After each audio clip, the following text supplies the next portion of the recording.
What is up, everybody? This is John Nelson, and you are listening to the Starting Block Podcast. If you are looking for a show that's going to give you complete athletic development and give you guys the tools to win, whether you're the athlete, the parent, or the coach, then you have come to the right spot. How about that, Chris? Awesome. I got it right this time. Yeah, man. I think I threw it off because I had like a little burp in there during the intro. So, yeah, my bad. Yeah, no blinker in the intro or anything, so we're good. Yeah, so I got it right. All right.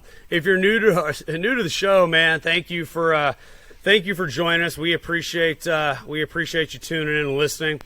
Our show runs a little bit differently than other podcasts. We have a couple different types of episodes that we do.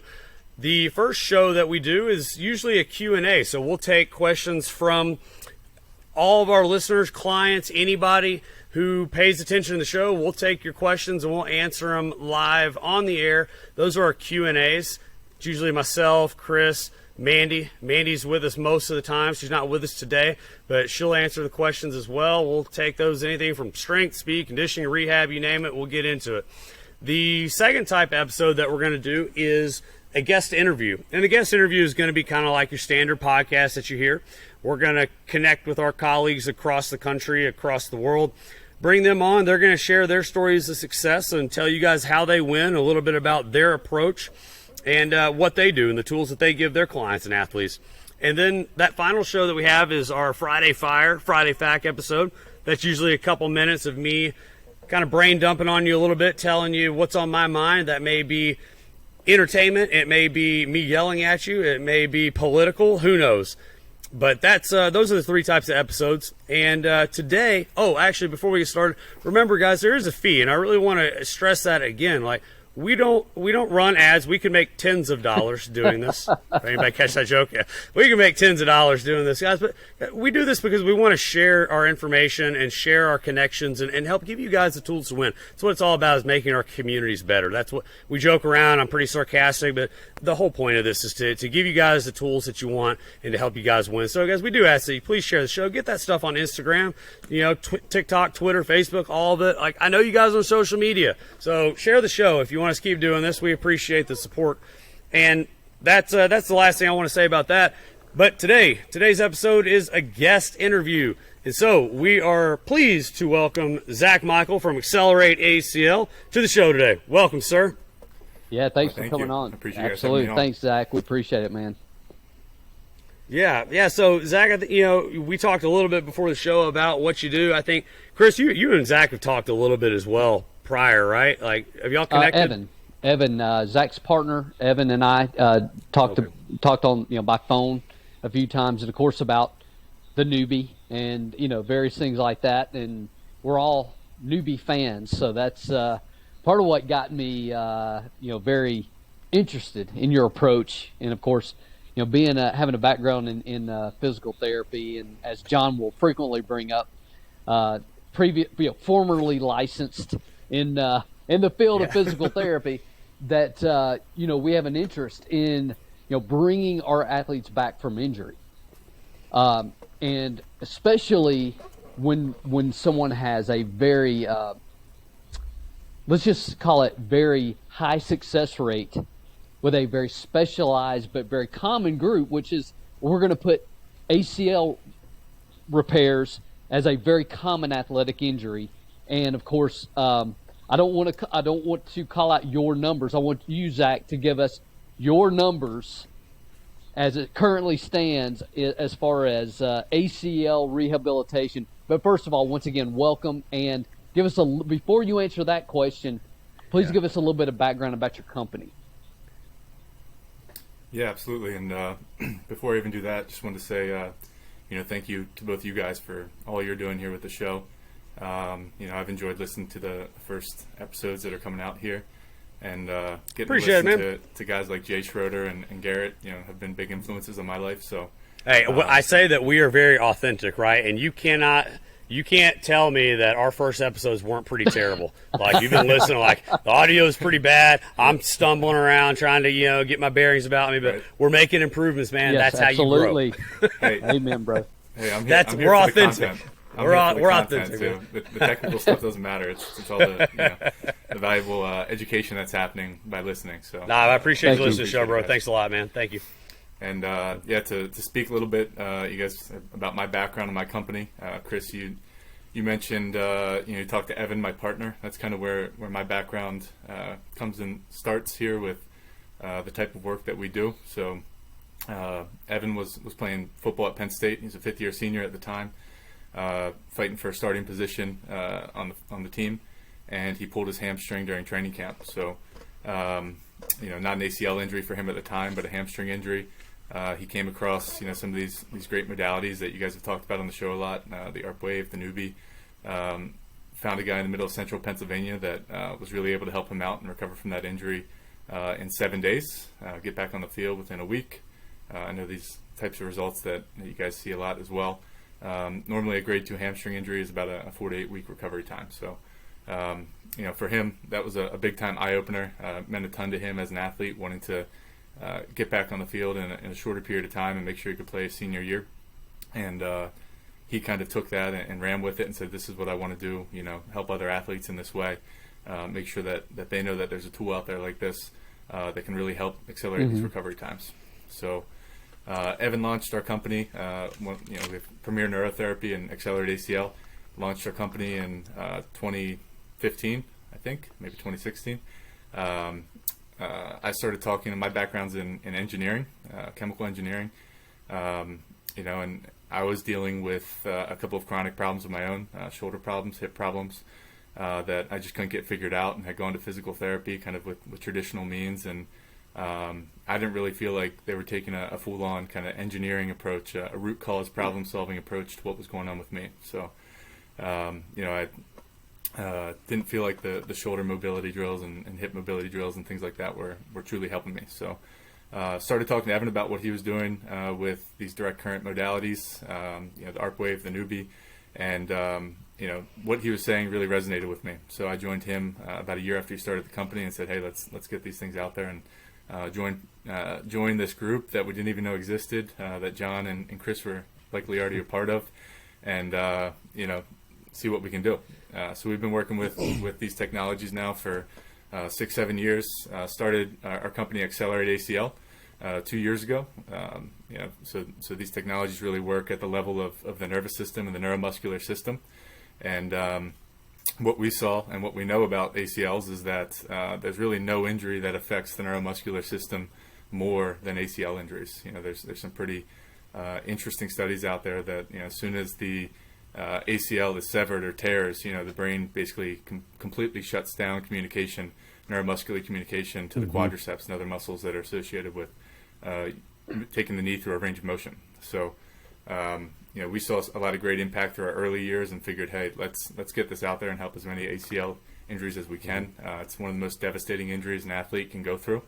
And, our goal is not only to help them recover faster, but also to be here as somebody who's a mentor through the process, somebody who can provide them with information gathering, give them the right questions to be asking when they're working with their PTs and doctors and things like that, just based off of our experience, and also help lift them from an emotional and a spiritual level during the process, because there's no question that it's challenging at the psychological and mental level as well to come back from these injuries. Absolutely. Yeah. So you brought up that kind of one of the things that our mission, and Zach, you and I talked about this the other night a little bit, but we hadn't really talked about it on the show a whole lot.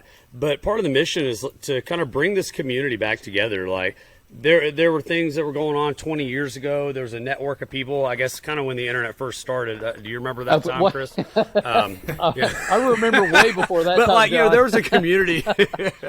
There's a community of people, and part of our goal is to bring it back together, because now everybody's branched off. There's so many different things out there, but we all have kind of the same focus, and it's really cool to hear your story, because I don't know a whole lot about y'all. I mean, I followed you guys without really even knowing that. When Chris said, "Hey, we're going to be meeting with these guys," it's like, cool. Oh wait, I think I follow them on Instagram.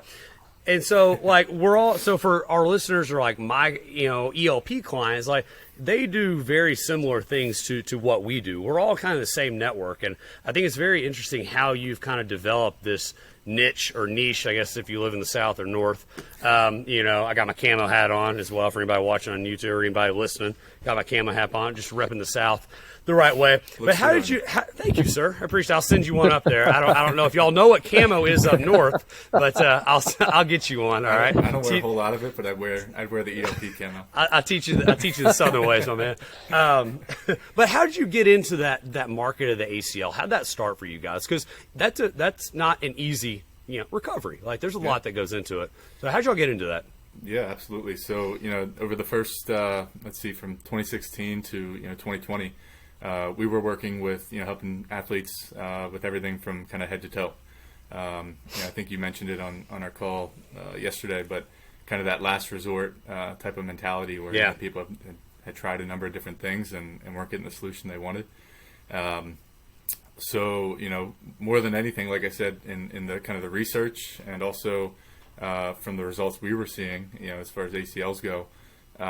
We saw that we could really make the biggest impact there, and not only with the research and the results, but also on the humans that are going through that. An athlete who goes through an ACL injury, like I said earlier, is really a challenging experience.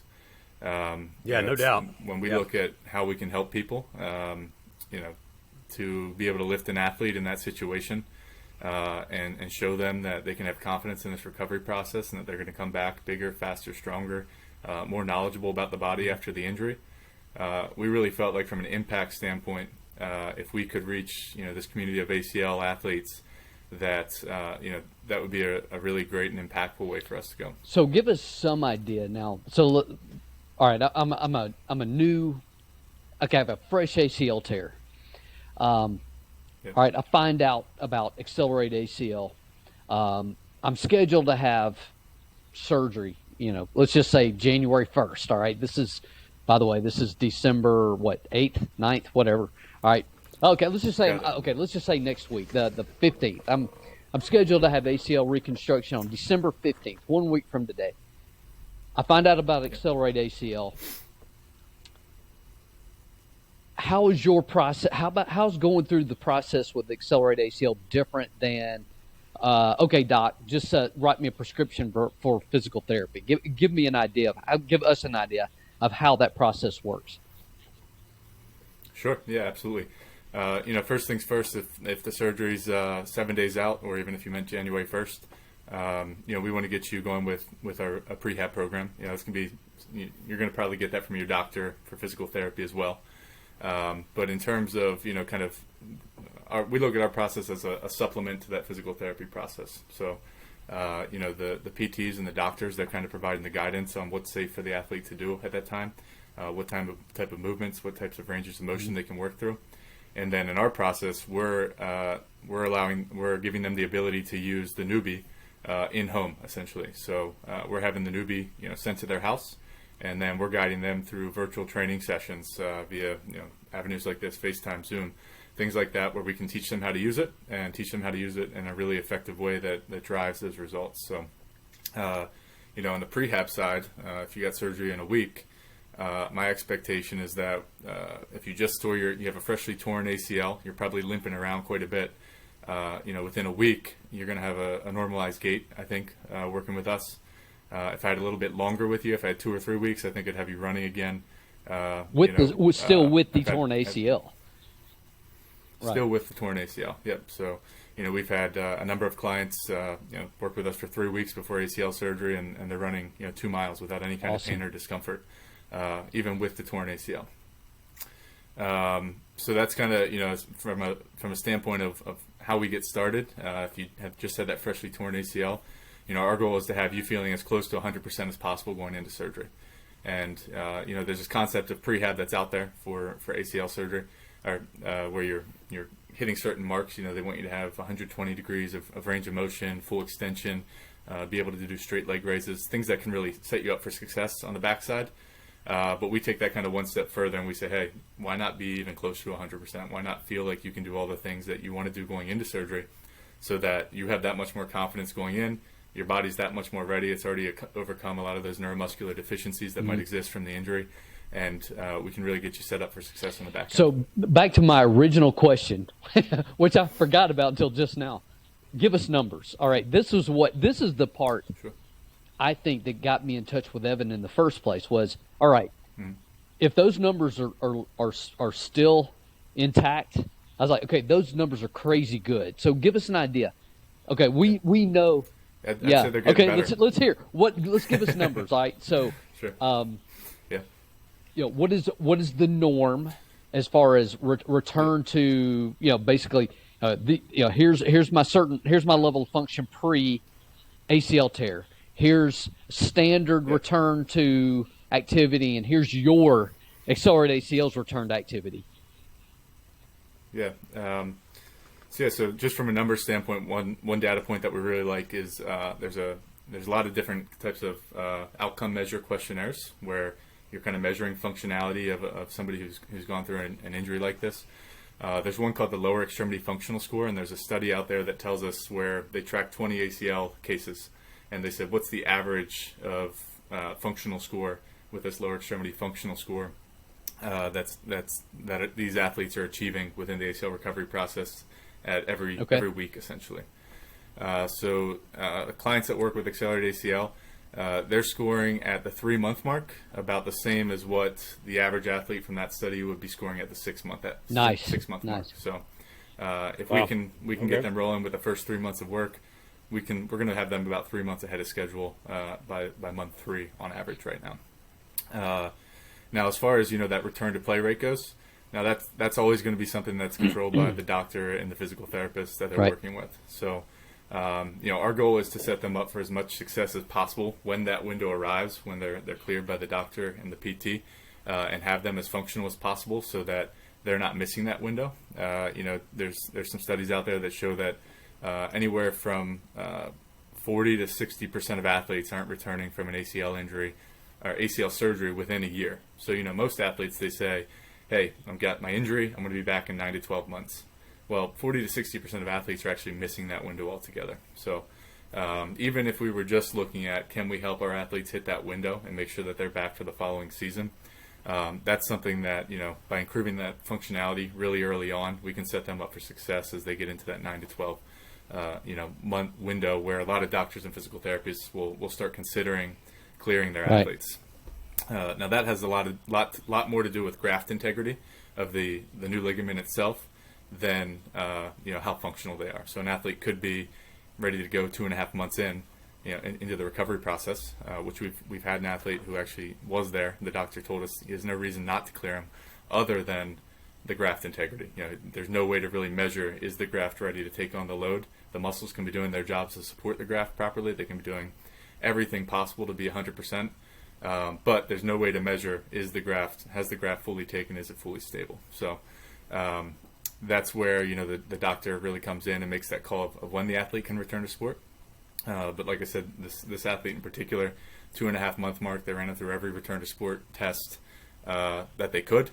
And we talked to the doctor a little bit at the time. He said, hey, I'm really scratching my head right now. I have no idea how this kid is doing this right now. He said, I'm really experienced. There's not much that I scratch my head at, and I'm looking at this thinking, how the heck is this happening right now? So that's the kind of results that can be achieved, especially for those athletes that are really willing to get after it. Absolutely, yeah. I mean, and that's really that's a great feeling. It's like, really, that's pretty awesome. You can go back functionally. I mean, you're like ready to go. You're ready to, and yet, and that clearly your system was part of that was a major part of that process, I'd say. So, probably one of the biggest things I know certainly that I've run into with athletes I've worked with, and I'm sure that John's worked with in the past as well, and that is re-injury. And by the way, it doesn't necessarily have to be somebody with an ACL tearing the same ACL. It could be tearing the other ACL. It could be injuring the opposite ankle or the same side ankle or the hip or the back or whatever else. Do you have any kind of an idea of your rate of I'm going to use the word re-injury, but I don't specifically mean just re-injury of that same ACL. Does that make sense? Do you have numbers or anything, any kind of idea? Yeah, so right now we have one ACL re-injury that just happened over the last 3 months or so. So we've been doing this for about 2 years now, and just had our first ACL re-injury. That's something that for us we take really seriously. We work with that particular athlete for the first several months of the recovery process, and then kind of transitioned them over to a more traditional return to sport with their PT and things like that. And that's something where we look at that and think, okay, what could we do with longer term use to make sure that these muscles are really doing their jobs appropriately, not only at the 3-month mark, but is there a need? We know that there's such an effect on the neuromuscular system from these injuries. Is there a need to extend that use of these technologies? Maybe not a need, but maybe a benefit to extend this use of these technologies, and could we even knock those rates down further? Not only for our athletes, but for athletes everywhere, if they were able to benefit from these direct current technologies out there. So that's something that we definitely want to go through it once is tough. Like I said, to go through it twice, that's a whole nother thing. And that we want to make sure that we can help athletes to avoid that situation altogether, for sure. Had this particular athlete, had they been off the newbie prior to the re-injury? Yeah, so probably for about 6 months. We worked together for the first 3 months. They kind of ended up doing the more traditional timeline associated with ACL recoveries, just from their doctor and physical therapist recommendation. I want to say return to play somewhere in that 9 to 12 month window. Not sure on the exact timing, and ended up with a re-tear. So what about other injuries? Like, do you have any kind of data, like ankles or whatever? And I'll give you the reason why I'm asking that. And John's very familiar with this story. I ruptured my Achilles tendon 9.5 years ago. 9 years ago. I'm not going to give myself 6 more months of recovery. 9 years ago. Well, it was 2 years later. I started having aches and pains in different places. The Achilles is fine. It's fine. There's never was any pain, no problem there. But the opposite hip, the same side hip, the knee, the opposite knee. I mean, just little aches and pains, especially if I start doing, and I don't use the newbie protocols like I should. I start having a lot of aches and pains as well. So that's why I'm asking this question, because one injury, a lot of people don't realize, if you're not fully rehabbed, it can set you up for not just a re-injury of that particular tissue, but all over the place. All other parts of your body. Do you have any kind of data numbers at all for things like that? Or is this, I know you said you're only 2-year-old company, and that's about how long it took me to start seeing these symptoms. Do you have any kind of numbers there? Yep. No data that we're looking at, or no systematic follow-up systems to look into these things. I will say that I think that we're building a lot of good relationships with our clients and things like that. If they were, and they do recognize the power of the tools that they're working with when they're with us. So I guess I would expect that we're getting told about injuries so that we can help with those injuries if they would occur, and we haven't heard much of that. So you're right, we're only 2 years into it, so it's kind of hard to say right now. Just kind of looking at the re-tear rates, even with ACLs, I think re-tear rates are about 10 to 20%, on average. And with us just having the one, right now, I think we're far under that. So that would be, I think, our best data point for right now. And there are definitely some things you can do with the newbie, like you said, if you were on top of your newbie protocols, to really help prevent that and stay on top of it with more extended use. So we'll have to keep tabs on that here as time goes on. I'd like to get into a little bit more of the technical side of it, for any other newbie practitioners out there. What are some of the parameters that, let me take a step back. The newbie has a lot of different capabilities, all right? There's a lot of different things that we can utilize it for. How are you implementing some of the newbie's unique properties into this recovery process? Are you kind of staying with, the mapping process, or are you going into some of the other things the newbie's capable of? And I'll preface in saying that you and I understand, but I want to make sure all the listeners understand too that, obviously anything that is going to be done we still follow doctor PT orders based on range of motion, load, all that stuff. That absolutely has to stay standard, of course. So, but how are you, as an athlete or a client progresses, how are you using the different capabilities of the newbie with the person?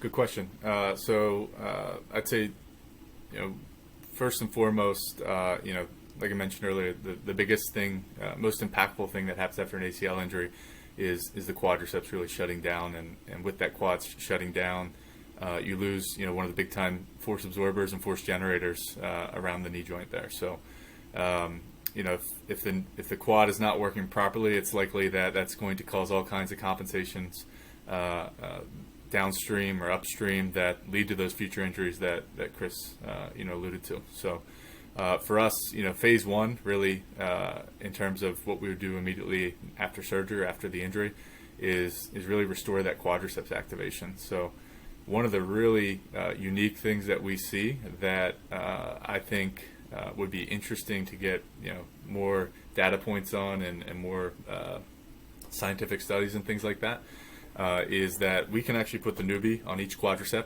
after an ACL injury or ACL surgery, turn it up to, they'll be on the same intensities. So let's say we went up to 60% on the newbie.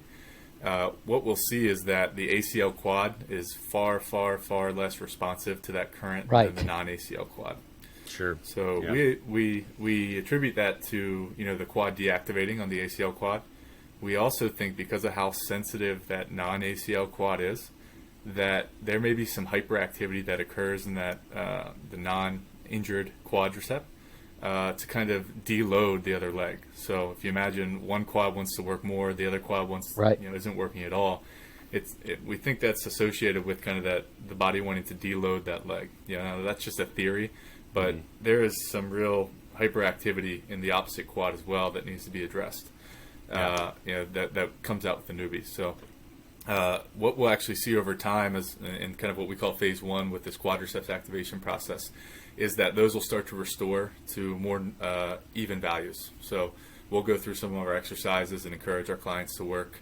One of the real benefits of the in-home use is we can get work on it every day, multiple times a day if our athletes are really driven. And we'll start to see that the quads start responding exactly the same again within the first couple of weeks. So now what's really interesting is that I could start somebody there at week 0 and get that quadriceps restored after 2 weeks. If I haven't worked with an athlete for the first 7 months of the recovery process, I can put those pads on them at that time too, and we'll see the same exact thing. So that's where I think it's really unique is that we're doing all these things to track quad strength and how well their quad's functioning coming out of an ACL injury. But are there metrics that are out there that can tell us how much that quad's actually activating? How's it interacting with the neuromuscular system that we could track not only with the newbie and seeing how it's responding, but that we could actually track and get more objective data on. Because that's I think it's kind of one of the big time reasons that we're seeing so many re-injuries and such delayed recoveries is that quad's not coming back online at a rate that it could. So that's kind of phase one for us, John. Sorry for the long-winded answer on that. That's one. great. Yeah, that was great. No, all valid points, and you're right. I mean, the theory. I hear you. I know exactly what you're talking about. I mean, it's theory, but it makes perfect sense, and I've seen things like that myself. I would too. imagine that would have a huge, I think it's great. I wish we could find a way. I wish we could find a way to track that somehow. Maybe you guys do. Here's my thought on that. I mean, and that's what you're saying about treating the non-involved quad, and that is, kind of going back to my earlier question. I mean, I know dozens of people that tore one ACL only months later tear the other one. Not necessarily re-injury of the same side, but ACL injury on the opposite side. I bet you. I mean, now here's a cool thing that. Well, it's kind of like a total motion release. It's kind of like a good side, bad side type deal. The nervous system works kind of universally. It's not like just absolutely segmented. So thing. I'm willing to bet that would be that process would help. It would at least help keep the other side from getting injured, as well as rehabbing the side that's already injured. Would be my thought, but that'd be something cool to track somewhere down the road. Yeah, and one of the really, when I talk about the difference, we've had clients the first time we put them on and put the pads on their quads, where they literally look at us and say, "It's not running on this side. There's something wrong with the machine." and they'll start pulling out plugs, and we've seen it at this point, hundreds of times, pulling out plugs, sticking them back in, and we say no, Right. that's how it is. And then they'll ask us, well, why is my opposite quad working so hard right now? And the response that we kind of give is we need to get that one to relax so the other one can start working properly again. It's not just about bringing the other one online. It's about getting the other quad to relax and allow both sides of the body to do it properly. So, if what we're seeing there is really related to this injury potential for injury prevention and things like that, that's a huge impact to be able to rebalance the body in that way and get the brain back online with trusting Right. both legs evenly like that. Cool. I like that. What are your numbers, I guess, when you see an additional injury to the knee? So, like common knowledge, when you have a meniscus tear, with ACL, it's going to, kind of makes the rehab process possibly a little bit longer, a little more intense. How has that influenced what you guys do? Yep. So the biggest difference there is that the athlete's going to be non-weight bearing for a period of time. So again, we're going to stay within all the constraints that we're given, Sure. from the PTs and the doctors, and typically that's going to be about a 2 to 4 week non-weight bearing period. So on the functional score side, it's going to impact things for those first 4 weeks, because we're going to say, how do you feel walking across the room right now? Well, I can't. That's a 0. So really, what even the study itself that we compare against, that excluded meniscus repairs for that very reason. So they could get a more common baseline of, hey, we're going to look at only patients in that case that didn't have meniscus repairs that probably would have been non-weight bearing because of that. So certainly for those first 4 weeks, those clients, they won't be able to make quite the same progress as they could as if they were weight bearing. But what's really cool is we chart this for all of our athletes, is that we'll actually start to see them catch up to the curve that didn't have the meniscus repair. So, as soon as they can start being weight bearing, I'd say within those first 4 weeks, we're going to start to see them, if this is the curve for the average and they're down here because of the meniscus repair, we're going to start to see them cross that curve and get on top of it, just like, Nice. we're used to with all of our athletes. So, early on in the process, for sure, with the range of motion limitations and the weight bearing limitations that are there, we won't see, quite the same progress from the standpoint of those functional scores and being able to open up their range of motion as quickly. But we can still get to work with getting those quadriceps start activating and start taking care of some of those compensations that might be present. So I guess this kind of naturally leads to then, since we're referring to now a non-ACL involving the meniscus, like John was asking, I imagine we could take a lot of these same principles that Accelerate ACL uses, using the same technology, and applying it and getting a very comparable result to, say, a shoulder, or a comparable result to a hip or an ankle or whatever. I mean, it's not like I know that you and your company is focused primarily on ACL repair, reconstruction, but Sure. I don't see any reason why you could not apply the same principles to structures, outside of the ACL or outside of the knee, altogether. Absolutely. And John, I'm not sure if, to your previous question, were you alluding to meniscus injuries on their own or meniscus injuries with the ACL? With an ACL. Okay, I just wanted to make sure. And that, absolutely, Chris, to your point, like I said, before we started Accelerate ACL, we were working with, athletes with everything from head to toe. And one of the neat things that we'll see with this company, right, is that maybe we help somebody in Memphis, Tennessee with an ACL. Well, maybe not in Memphis because John's already got that area. I was saying, come on, man. Tread lightly now. Okay? I was trying to make it about you, and then accidentally, yeah. Oh, you did, man. I still got my camo hat, right? Yeah, I got you, man. So yeah, not Memphis, anywhere but Memphis, Tennessee. And within that city, maybe they've got a friend who's about to get shoulder surgery, maybe just had a shoulder injury. And they'll tell them about it. People can pretty quickly see it's not just an ACL tool. It's something that can work for things. These types of things across the board. So absolutely, whether it be post-surgical or injuries on their own, as I'm sure you guys have seen, these tools can do pretty incredible things when they're used in a manner that maximizes Absolutely. their benefit. We got 5 or 10 minutes left, and Chris, I know I got one more question I want to ask. I don't know if you have another one, but No, you're good. So I don't want to take up too much time if you got one, but I'm curious, and it may be hard to track. You may not have the data on it. I don't know exactly the details of how everything works with you guys, but if you could, what are some common themes, if any, that you might tend to see after somebody does get cleared, by the doctor and their return to sport? Do you see a regular maintenance, or do you never see them again? Are there some things that you feel they, on your end, they continue to need to work on even after clearance, or are there any common patterns that you've found over the years? Sure. I'd say, for the most part, our ACL clients are not working with us after return to sport. Now, that's not to say that they shouldn't. We would love to continue assisting them in that way and making sure we can help prevent that re-injury.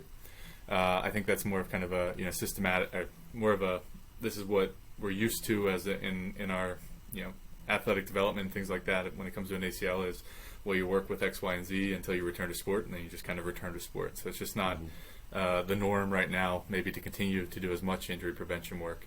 But that's something that we definitely want to continue to work with our athletes. There is research out there that shows that continued neuromuscular training is something that is recommended and can help prevent those re-tears after an ACL injury. So we have had some interesting cases. I talk about these quads being off a little bit, where maybe somebody stops working with us for a period of time, but then they tweak their knee or something like that at some point, and they start working with us again, and that ACL quad has actually started to deactivate a little bit again.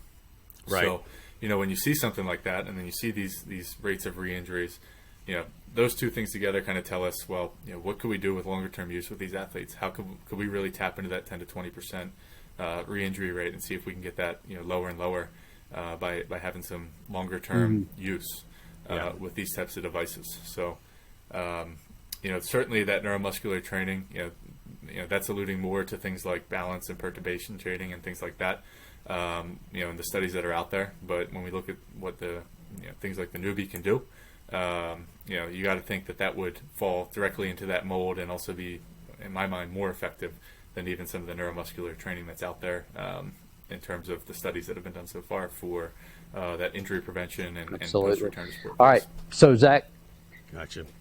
I've just torn my ACL, and I do not live in Memphis, Tennessee. I do not live in Birmingham, Alabama.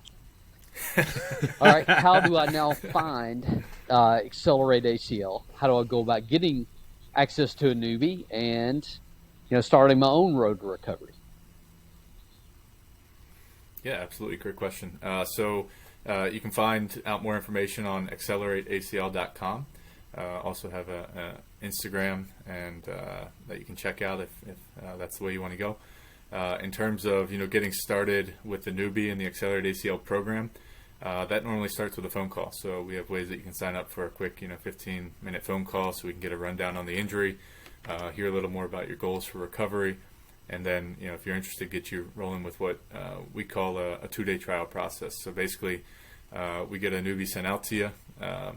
We take our clients through two workouts right off the bat, 2 of our virtual training sessions basically, with pretty high confidence that they're going to see what this can do for them within those first 2 hours of work that they get on the device. And from there, we roll into one of our programs from there if that's what the athlete elects to do. So, and then typically our program runs month to month, so we're working with our athletes for a month, and then kind of figuring out, okay, what's the next month going to look like, and let's keep this going. Awesome. Yeah, it's awesome information. Man, I'm glad we got a chance to connect and hear a little bit more about what you do. I've got a handful of other questions, but we're running out of time, so maybe we can talk off the air. Maybe we can reconvene on another episode one day, but I'm definitely intrigued by some of the stuff you got. I appreciate you taking the time to join us today. Thank you, man. Yeah, and so we'll wrap this episode up today. It's going to be about all we'll have time for. Hopefully, Zach will be able to get you guys on again, dig in a little bit deeper and continue to follow up on that. You already share where everybody can find you, Chris. What about you? Where can everybody Instagram, get a hold of you? Fast and Agile 49. Cool. If we don't already follow you, I'll do it right now. Yeah. I'm sure Evan already did, but yeah. And we'll put all this out here, guys. Remember, the show's available on Apple, Spotify, and YouTube. Zach actually made a really good point. I didn't even think about it until I talked to him the other night. The podcast on YouTube is actually under the Elite Level Performance page. It does not have its own page. So to watch the show, the starting block, go to ELP's YouTube page, and there's a separate playlist there with all the episodes. So Apple, Spotify, YouTube, guys, share the show. We appreciate you. We love you. Thank you for listening. You guys have a great day. Thanks, Zach, guys. have a good one, my man. Thanks for joining us. See you, Chris. yeah, thanks for having me on, guys. Thanks for the work you're doing.